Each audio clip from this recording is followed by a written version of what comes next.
Another off-season week is down and in the books for Ohio State. And if Thursday was the recruiting appetizer, the feast is this weekend. Welcome to The Beat. That is Jeremy Birmingham. I am Austin Ward. Birm, we talked on Thursday, had some snap judgments. Cincere Johnson commits to the Buckeyes. If you missed it, can catch up there on 97.1 The Fan, 10 TV, 10 TV Plus, and anywhere that you can download our voices. But now the fun really begins, Birm. Yeah, I don't know if it's fun. It's a lot of work for Ohio State. They've got 16 official visitors by my last count coming to town. It will be the finale of June's recruiting efforts for the Buckeyes. The entire coaching staff, as we have talked about throughout the week, will be going to parts unknown, scattering throughout the country and the world to take some much needed and much deserved vacation for them before they come back and get to football season. As you mentioned, Cincere Johnson made his commitment on Thursday.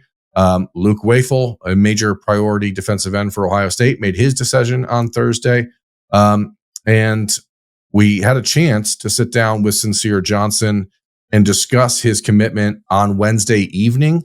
So we're going to cut that into this episode of The Beat and let people get a chance to know him a little bit. I do want to preface, if I may preface, there was some nasty, formidable weather happening in northern Ohio and southeast Michigan on Central Wednesday. Ohio getting slammed as well. Well, good. I'm glad to hear that everyone there is getting slammed as well. And that's also full disclosure and transparency. When we're recording Wednesday this. night for Freaky because Friday. Austin has a golf tournament, so we're having a little difficulty figuring out the timeline of this. But regardless, the interview with Cincere was great, and I hope people are going to get a sense of who he is as a person and why he is really, really special when it comes to this Ohio State recruiting class, not just as a player, but as a person. There is going to be some creative editing and some jump cuts probably here and there, which is not our normal way, but in an attempt to facilitate the interview and make sure that we had it without scrapping it and having to start all over, because Thursday obviously is a pretty busy day for Cincere with the commitment and celebration with his family. We're going to cut to that now. And when that's over, after all the creative editing is done, Austin and I will come back and we're going to deep dive into the 16 official visitors heading to Columbus this weekend. So for now, let's cut to me with Cincere Johnson, Ohio State's latest linebacker commitment. Cincere Johnson joins me now. Cincere, first and foremost, congratulations on what I imagine was a day that felt like a huge weight off your shoulders, but also a lot of years in the making, but also like a huge celebration for your family. What does it feel like to tell people you're an Ohio State Buckeye? I feel blessed, going through this whole process, being from Ohio and obviously coming out of Glenville. This feeling is amazing and it's a blessing. Many kids, dream about being in my shoes, and I'm one of the kids that's being able to become a Buckeye. So, it's a blessing, by the man above God, and I love it. Let's go.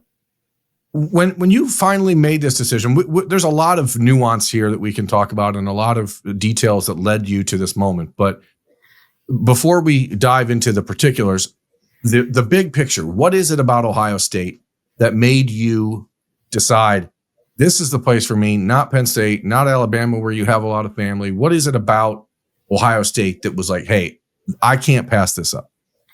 First and foremost, every school that ever looked my way and offered me had interest, I want to say I'm thankful and thank you for everything, just taking the time and looking to me. But kind of the separation factor was my faith, the building blocks that I believed in and the brotherhood, and just everything. Like Ohio State has 80 plus years of NFL experience in the coaching staff. Ohio State is built off the foundation of God, it's things like that. It's very powerful to me. And, obviously being an Ohio kid in the backyard and having that pipeline from our school, the development is like no other. Like I see it with my own two eyes with Arvell Reese. Obviously, he's somebody I won a state championship with in high school. He was my big brother. He was my mentor. Just seeing him develop from high school to obviously projected to get drafted this year. Bryce West, I won 2 state championships with him. Seeing his development, and he's been projected to get drafted his junior and senior. So those are things that the proof is in the pudding. You know what I mean? And, I always grew up wanting my family to come watch me at Ohio State. It was a big thing for us, and I can make that dream come true. Yeah, I think it's funny. Maybe not funny. Maybe funny is the wrong word. I don't know.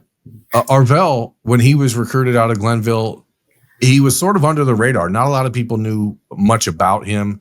And I don't know if it's because there was some questions about what position he'd end up playing down the road. Yeah. He was 6'4" and 200 pounds when he entered Ohio State. And now I think he's 11 feet, 3 inches tall and 410 pounds.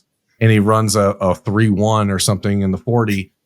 And like when you watch that happen and you see a kid like that you saw as a young guy in 3 years become this, like, I mean, real dude. Like I'm on the record saying I think he's the definition of a silver bullet for sure. Yeah, I think he's going to be the second Ohio State second Ohio State player picked in next year's draft behind Caleb Downs. So like there's nobody in the country more pro Arvell Reese than me.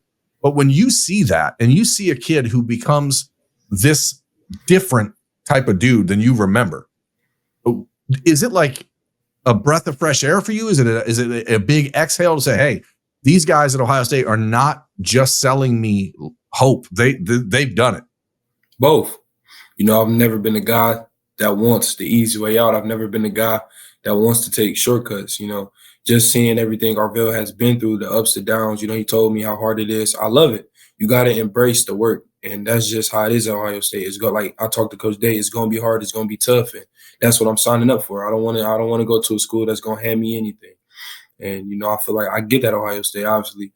You know, my goal is to come in, play young, anything I can play, win, freshman, All-American. But it's going to be tough. And that's why, you know, I'm early enroll and things like that. But it's a breath, it's an inhale and an exhale because you see the level of production that they in development that they bring. But at the same time, you know what it takes. And I'm ready. You know, you began your Ohio State recruitment at an interesting time. It was basically right at the moment that James Laurinaitis came back to Columbus after his 1-year hiatus at Notre Dame, working with Marcus Freeman. And, you know, the first year he was recruiting you, he was not the full-time linebackers coach, and Jim Knowles was. Jim Knowles, obviously, at Penn State, was one of those 3 finalists for you. So the relationship with Knowles was good. But James Laurinaitis is someone that you watched all of your heroes playing football with when you were younger, right? Like you're watching Dante Whitner play with James Laurinaitis. Like, is that crazy to you that the guy that you it's definitely crazy, and it's so mind blowing just how fast time blows by. But what a lot of people don't understand is I'm 16, so Laurinaitis has been out there for 3 years. Yeah, now this is his 3rd year. Yep, I was 13, so like a lot of people don't realize I had a very long relationship with Laurinaitis just when he entered there. You know, obviously Arvell, they was recruiting him, and I was the next guy up. So it's been a long time coming. So, you know, it's mind blowing and it's shockingly just to realize how fast time blows by and just how much you can get lost. You know what I mean? Like a lot of people think they got time. You can get lost in that because time don't wait on nobody. So it all depends on what you do with it. Back in April, I think it was, I asked you at the Under Armour camp it was in Columbus. I asked you, like, what bothered you more, when people assumed you were going to Ohio State because you're a Glenville kid, or when people told you, be your own man, do your own thing. You don't need to go to Ohio State. You can be your own man. You told me at the time that you found it insulting that people wouldn't expect or think that you would pick Ohio State on your own. Like they didn't have the track record to prove it. When you got a chance to break down all of these decisions, was there something that Ohio State had that the other schools just didn't? And you don't need to go into detail with the other schools, but was it just the pipeline from Glenville? Is it James Laurinaitis? Is it Ryan Day? Is it a combination? What was the thing that separated Ohio State the most? You know, just backtracking to the question you asked me, I feel like that's very insulting, just for the simple fact I put the work in for my whole life. You know, there's, to me, obviously Ted Cincere and the people that came before me, which I'm so appreciated because they laid down the blueprint.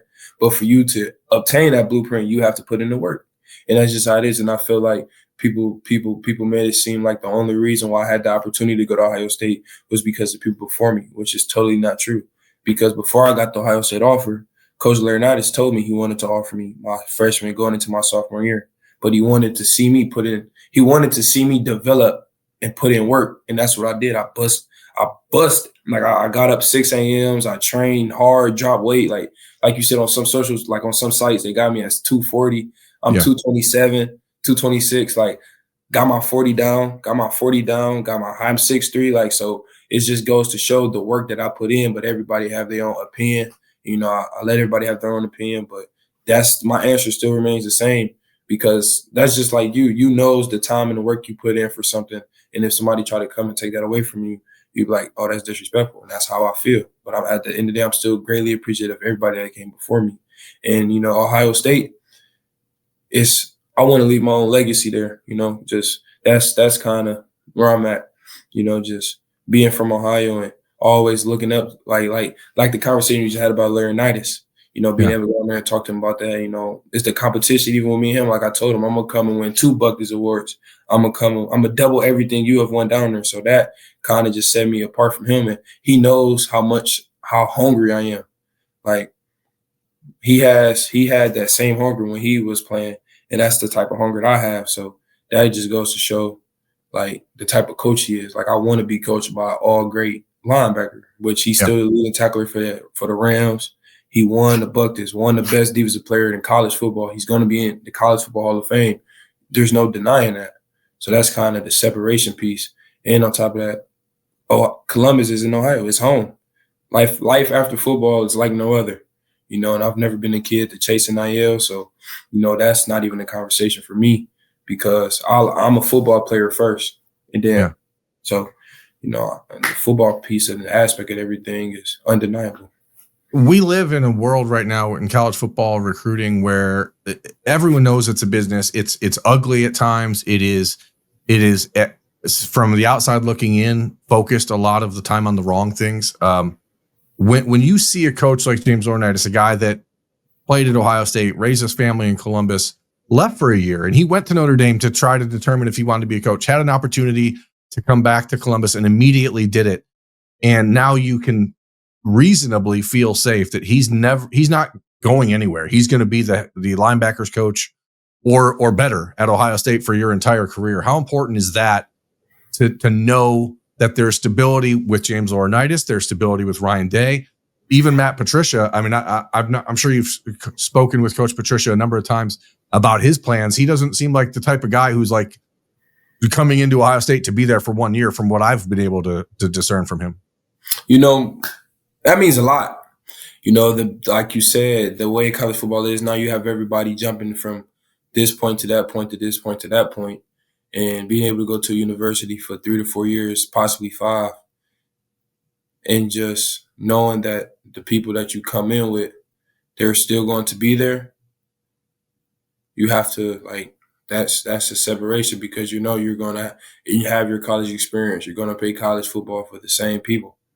So it means a lot. Okay, Cincere Johnson is back. He's now on his cell phone because the storm that we are experiencing in the Midwest knocked out his Wi-Fi. So that's fun. That's the beauty of the internet. Cincere, I don't want to take up too much of your time, but we're going to have a lot of chances to catch up over these next few months and celebrate what it means for you to be in the class at Ohio State. But one of the things I wanted to talk about is the relationship between you and Ryan Day. Like, that does not and has not really received much publicity, because Ryan Day is the head coach and everyone just assumes that everyone has a great relationship with him. What has Ryan Day meant to you in this process? Me and Ryan Day has had an amazing relationship throughout this process. You know, I know his son. You know, his son is a part of my class, and Ryan Day has been a vital point for me and my family. You know, being able to sit down with him and he come up to the school and we just have a good time. When you talk to a guy like that, and you've seen everything that Ryan Day's gone through in the last couple of years because you've been watching it up close, and then you see the resilience that he has as a man, what he's been able to accomplish despite all of the noise around his job and all this stuff heading into the end of last season. What does it teach you about what it takes to survive at a place like Ohio State? He just teaches me, you know, the team is definitely a reflection of your coach. And right, it shows that just how resilient the team was obviously after losing to the team up north, and just how they bounced back. Even Ryan Day, you know, with the conversations about his job and how he bounced back. So, it definitely just shows, the team represents the staff. And Ryan Day has been a good representation of never giving up, never stop fighting. You've taken your official visits. You're done. It's a big official visit weekend in Columbus this weekend. I think there's 16 is the number I have right now of official visitors coming to town. Is there any chance you're getting back down there this weekend to help recruit some dudes? Or are you going to lay low and get ready for Glenville camp? What's next for you?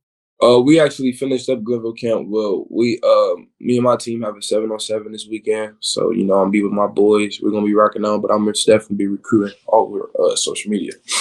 Do you feel comfortable doing that? I mean, I know you don't like when I know a lot of you guys don't like when other players recruit you, but now that you're committed and everyone knows it, do you feel comfortable going out there and telling Braylon Womack, hey, Braylon, stop messing around. Time to join the bunch?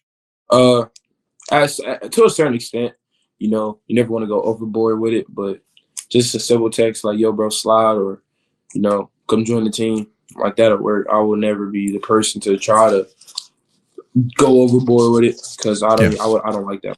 So, yeah.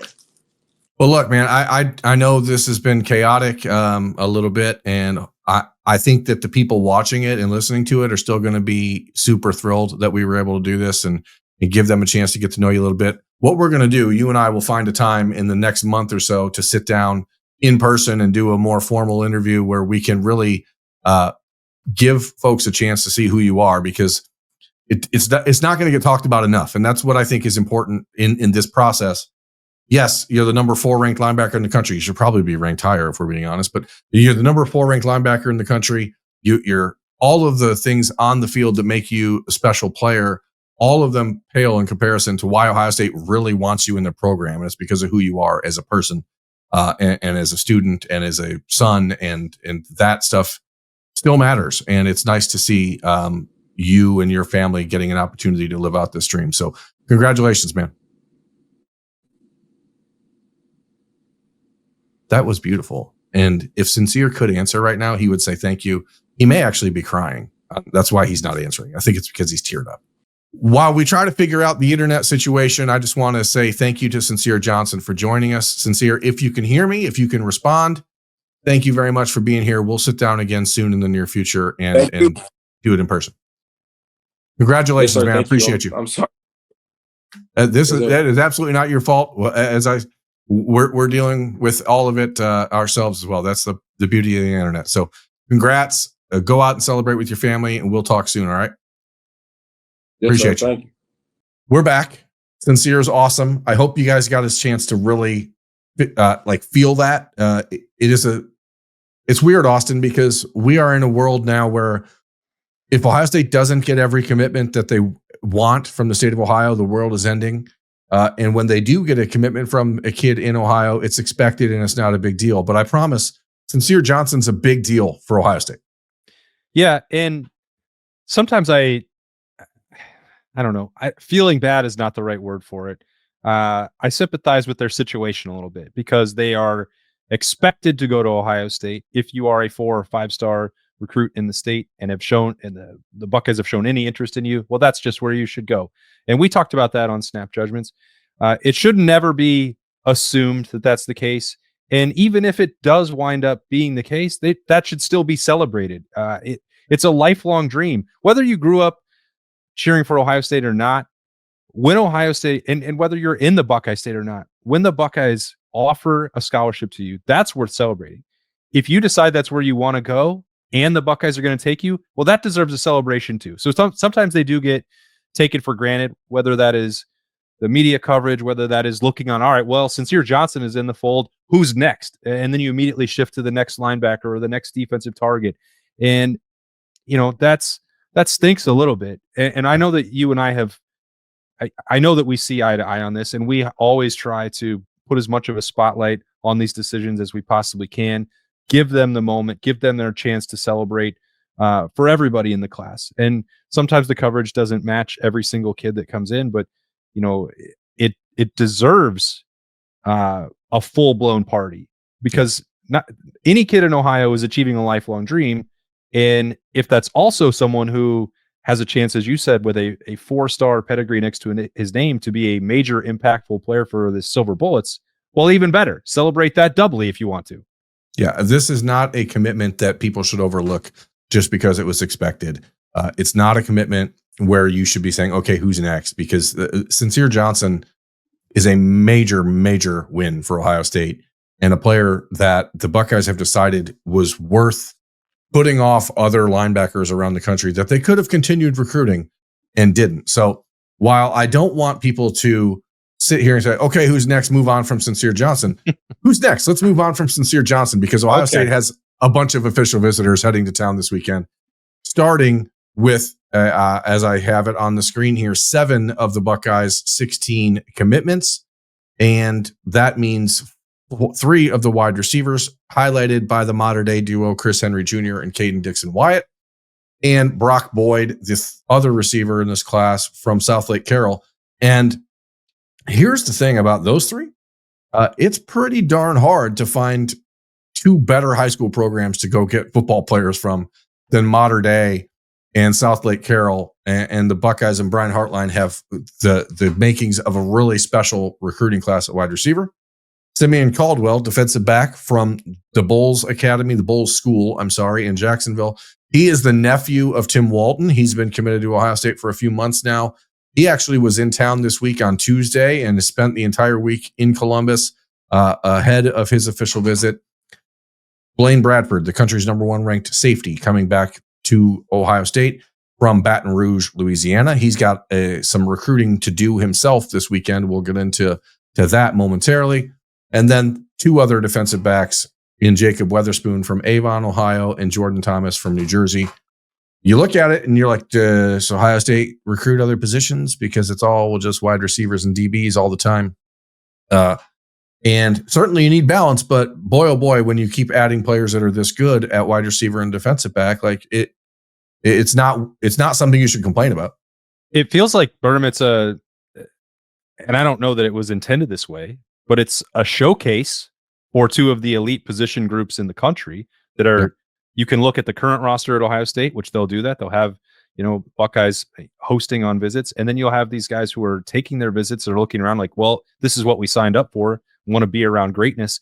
And maybe you can tell me that they did want this to be a showcase for those 2 position groups that are 1A and 1B nationally for both recruiting success and on-field production. But like, if you're looking around and you're another group, like, well, why can't the defensive line be like that? Why can't the linebackers do that? Like, maybe that could be contagious.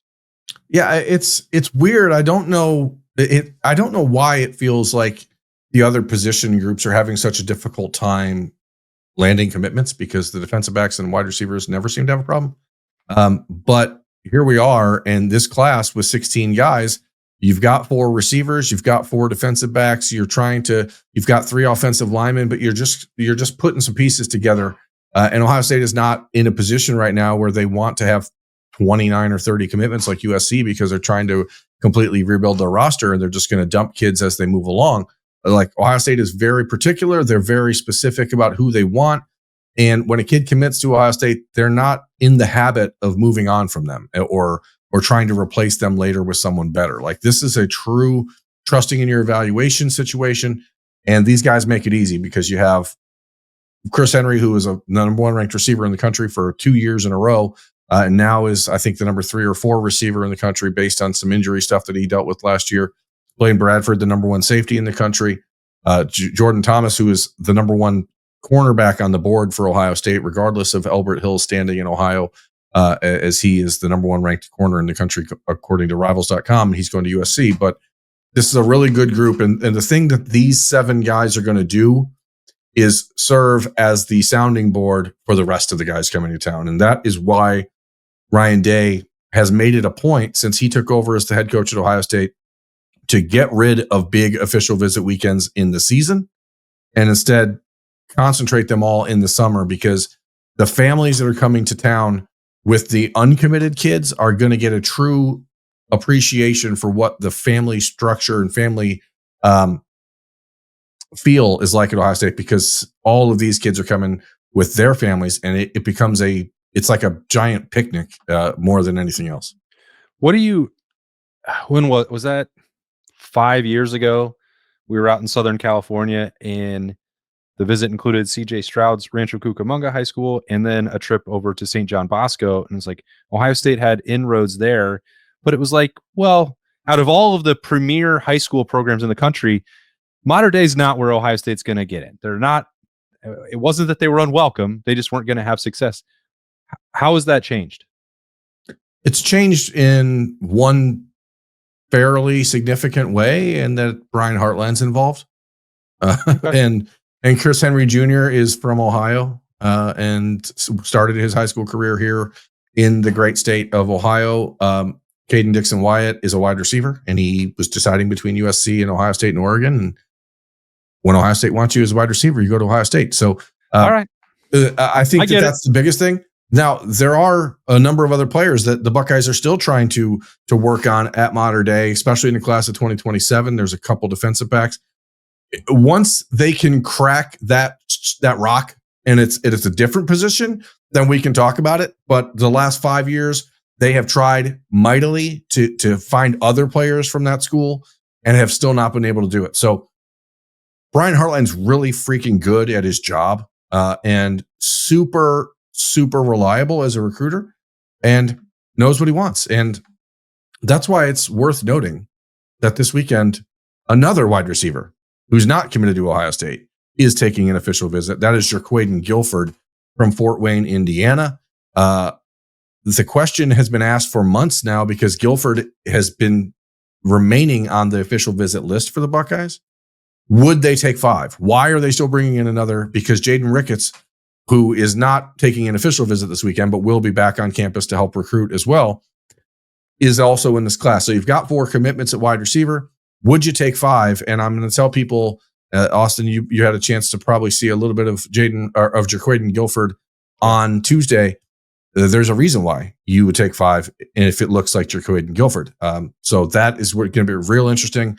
He's, I think, Ohio State and Ole Miss, and it's going to be a 2-team race there. He commits 1 week from Friday, so he was going to make his decision on June 27th. If Brian Hartline wants him, then what do we come to expect?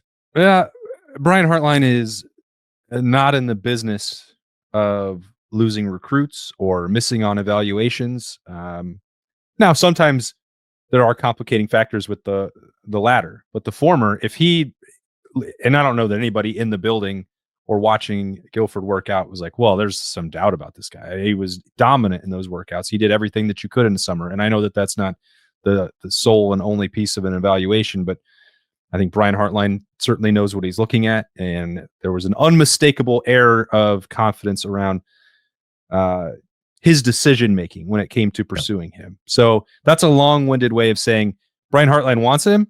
And once he sets his sights on something, he's going to go to the mats to get that done. Again, doesn't guarantee it, but generally those pieces come together pretty well. And a reminder that the standard right now for Brian Hartline is 4 every year. And this might just be an exceptional year that there's a 5th like this that is within the Ohio State radius that they are feel like they have to own. Ole Miss is certainly going to continue to pound the narrative that, hey, why would you go be wide receiver number 5 in a class?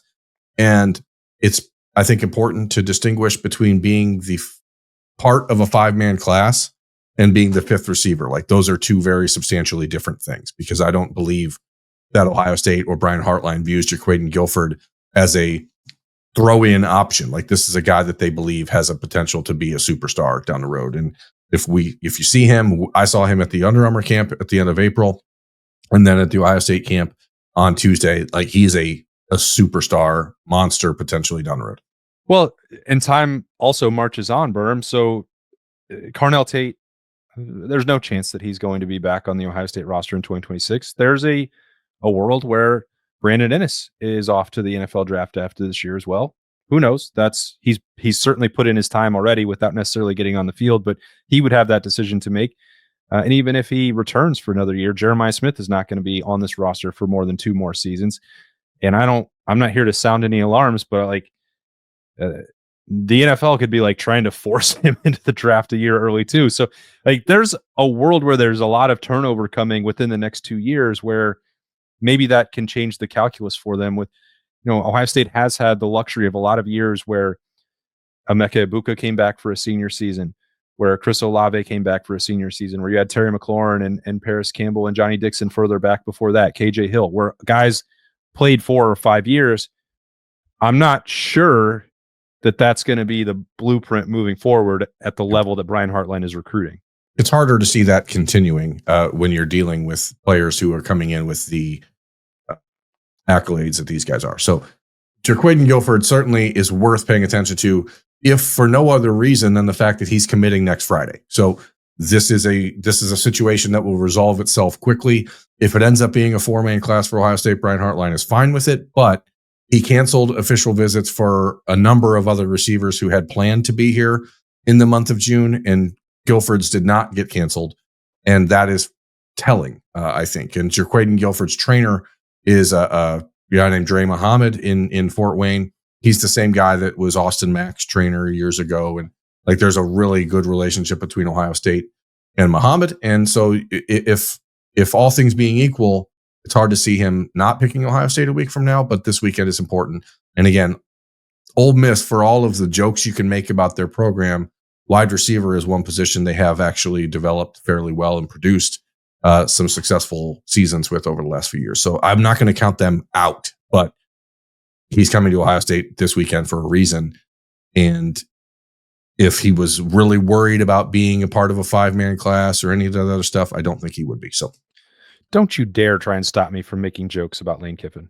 You can make jokes about Lane Kiffin, but you can't make jokes about the offense at Ole Miss. They score a lot of points. They give up a lot of points too, buddy. They sure do. We're going to have to go back to the offense there, Austin, because the interesting thing about this weekend, really, to me, are these 5 guys on offense, because there's a unique, maybe not unique, but there's at least an interesting story to each piece of this. Luke Fahey is a quarterback from California coming in. He was actually the quarterback for Ohio State 2025 signee Philip. Wow, my brain just Bell. Philip Bell. Wow, sorry, Phil. Philip Bell. He was the quarterback for Philip Bell out at Mission Viejo. So he's actually a guy that the Buckeyes have been keeping an eye on for a while.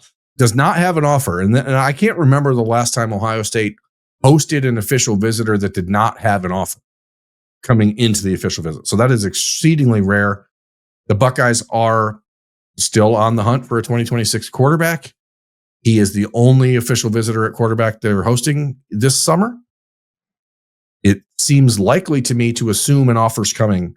And if that occurs, then things can get very heated up quickly when it comes to that. Now, Derek Cooper, Buckeyes have Faber Aki committed at running back. Derek Cooper is a 5-star, all-world, everything. Miami, I think, would actually want to take him and turn him into a defensive back. He's like that good of an athlete.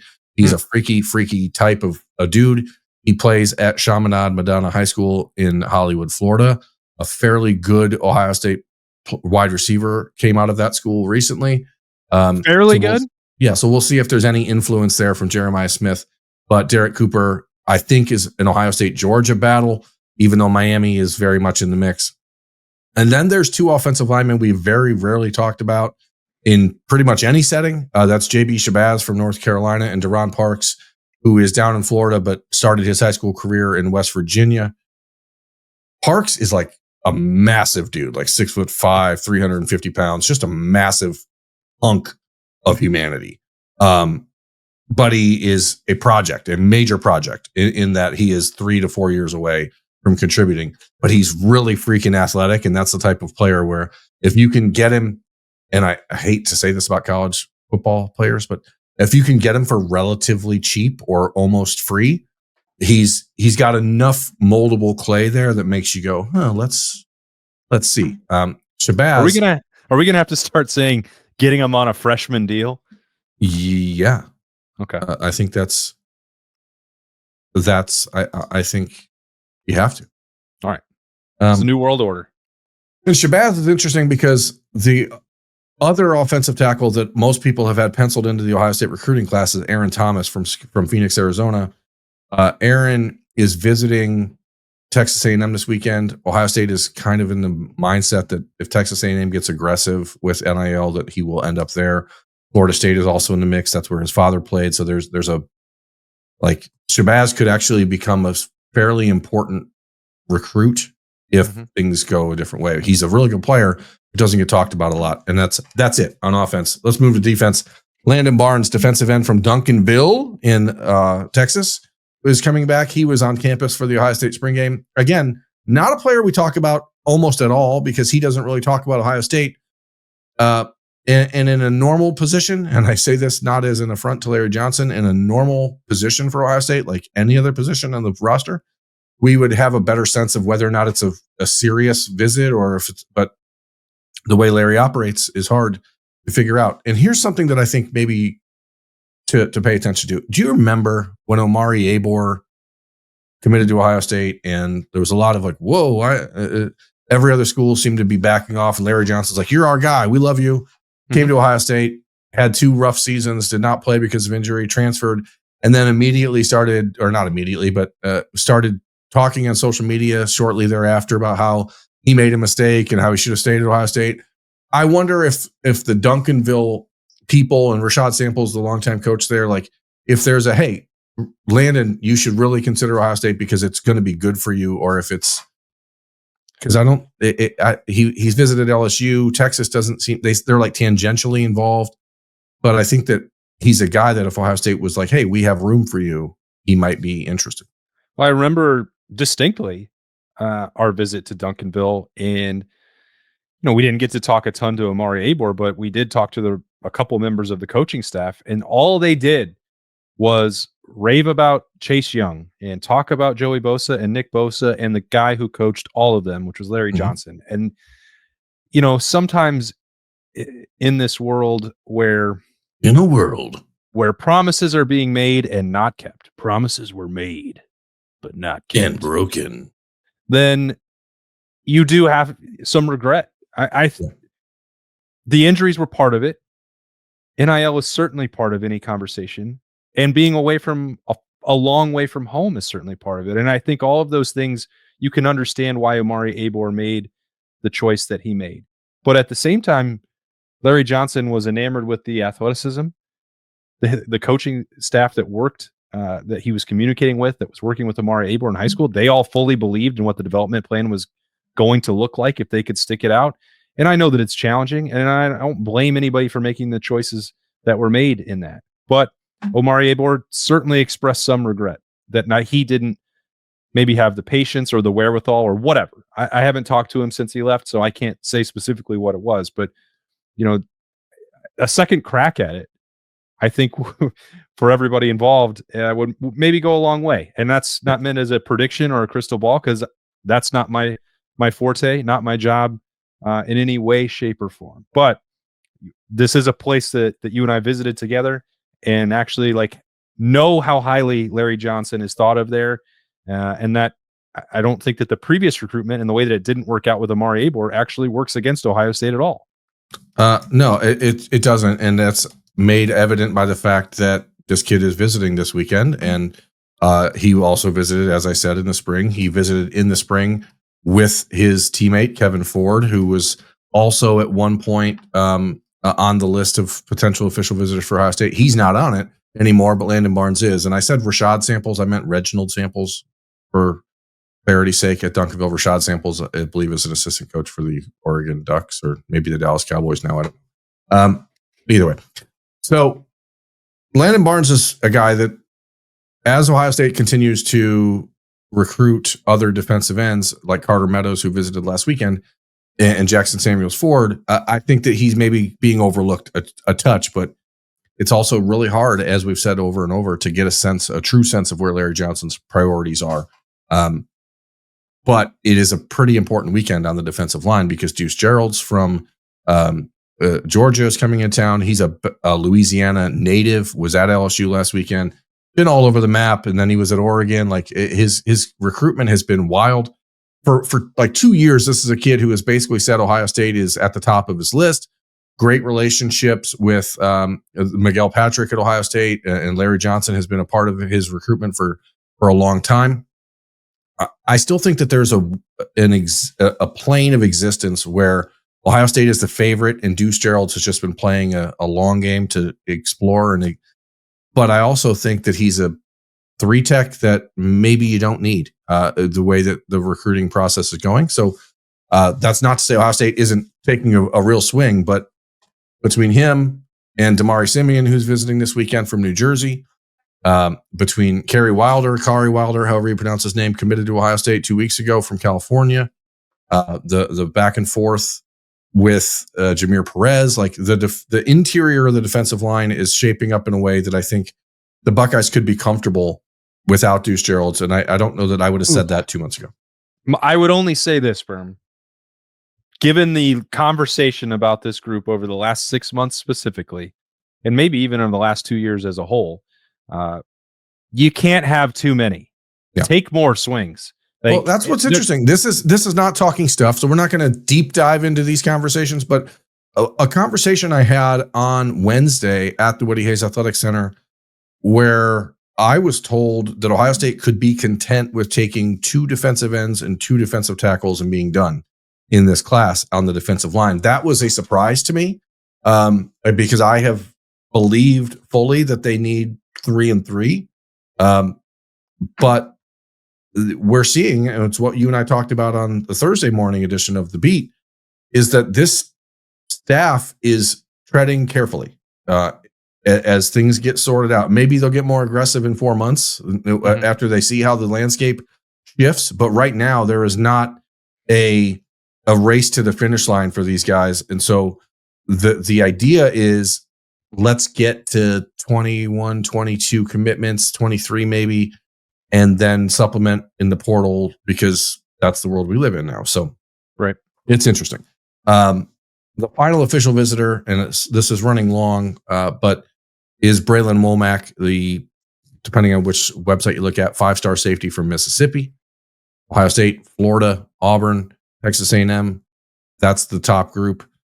Braylon Womack camped at Ohio State a year ago and did so because he loved Ohio State. And he says he's always loved Ohio State, got his offer from the Buckeyes then, is a player that a lot of people in the recruiting industry have had penciled into the Ohio State recruiting class. I have been a touch more reluctant to do that because I've been concerned about the numbers for Ohio State, both financially and from a sheer safety standpoint, because the narrative that's out there with Simeon Caldwell and Jacob Weatherspoon is that Ohio State could have 3 safeties in their recruiting class right now. The Buckeyes, however, see Jacob Weatherspoon as a corner, and I see him as a Jordan Hancock type corner / nickel player. And Simeon Caldwell, who I firmly expect to grow into a linebacker. So there's another narrative that Ohio State, I think, would like to portray, and I think it's more accurate, that they only have 1 safety committed, and that is Blaine Bradford. So now you have Bradford coming into town this weekend, Womack coming into town this weekend. There's an opportunity for these two to sit down and talk and really break down, hey, are we capable of being the next Caleb Downs and Lathan Ransom duo at Ohio State? This is no longer a safety-driven defense, but when you have safeties like that, everything is better. And if you still want to put them behind the wheel. Yeah, I think Ohio State has to be hoping, and hope is not a strategy, let's be clear, but they are counting on the fact that Braylon Womack loves Ohio State, that perhaps he would be willing to take a little bit less upfront that, say, Auburn or A&M or Florida are offering, and choose the school that he is most likely to commit to, where the current head coach exists when he graduates. Because the thing about Florida, USC, all these schools that are in sheer desperation mode on the NIL front, that happens for a reason. Yeah. Lincoln Riley. I get those two confused. Well, see, here's the thing. You can't include Lane Kiffin because he's going to be pursued for all of the jobs that you just mentioned if they fire their coach. He's not staying at Ole Miss for the long term. I promise you. But what I'm saying is, Lincoln Riley, if USC goes out this year and finishes 7-5, probably doesn't have a job in California next year. Billy Napier at Florida, one of the schools really recruiting Braylon Womack and moving up the charts for Braylon Womack. If Billy Napier goes out and goes 5-7, which is very possible with the Florida schedule, he probably doesn't have a job. You don't know how much longer Hugh Freeze stays at Auburn because, quite frankly, there are few people in college football who have a worse reputation as a human being than Hugh Freeze, and it's very likely he'll just find a way to screw something up. Mike Elko at Texas A&M, like that one, it feels like a long-termer to me. He's a pretty good fit there, but and they obviously have a lot of money, but it's a unique situation that Ohio State's in when it comes to guys like Braylon Womack, because the Buckeyes offer one thing that a lot of schools in the country just simply can't, and that is a stability that is like real, a security that is real, and the opportunity to say none of these people are going anywhere. Like McInerney is 33 years old. He's not going anywhere. Ryan Day signed through 2032. He's not going anywhere. Matt Patricia, for every conversation I've had with him, has been, hey, I'm here for the 4 or 5 years at least. So like there's an opportunity to sell that. And then you bring Caleb Downs into the room and you say, hey, Caleb, how's Ohio State treated you? And I bet you if you sat down the top 100 NIL earners in the nation, Jeremiah Smith and Caleb Downs would be right up at the top of the list. So if you're a player that is interested in Ohio State, like you're going to have that opportunity. Maybe it's not directly from the school, but that's the way it's supposed to be. So we'll see if those kids buy into that. All right. Well, yeah, sorry, I'm talking so much. You're talking a lot of stuff. And for the Talking Stuff fans, good news. You got a lot of that throughout this week. There was a snap judgments that was basically talking stuff. There were 2 snap judgments that were basically just extended talking stuff episodes. We touched on recruiting a number of times this week, but you know what? It's the busiest stretch of recruiting on the calendar for Ohio State. It is the way that they've structured it, and you alluded to that a couple of times, Birm. So I think the coverage should reflect that, and I hope that for those recruiting fans out there, it did this weekend, that they enjoyed it. We'll start to turn the page after this upcoming weekend, getting back to the current Buckeyes and gearing up as we're 6 weeks away from the start of training camp when we get back to the beat on Monday morning. So that's all coming quickly, but there will probably be a lot more recruiting news for Birm to break down. Okay, he's guaranteeing it. There will be. I mean, there certainly will be news one way or the other. It's good or bad. Yeah, there will be news. All right, got it. So that's coming on the beat, judgments, wherever. Like that recruiting stuff is going to continue to come up. And if you have other stuff that you want us to dive into about the current roster, let us know. Birm is still digging around trying to find that email address for you. It's listed on Thursday's episode of the Beat. So if you want it, you got it, America. All right. Thank you to Cincere Johnson for joining us. Again, my apologies for the technical difficulties, but that's what happens on the internet, as we just saw, because Austin froze just a moment ago. What? And he's doing it again. So it happens to everyone. I see myself just fine. I don't know what's happening. Guess we're heading into the weekend. Whatever. Well, I guess that means that we should quit. Have a great weekend, folks. We'll see you on Monday on the Beat. He's Birm. I'm Austin. See ya.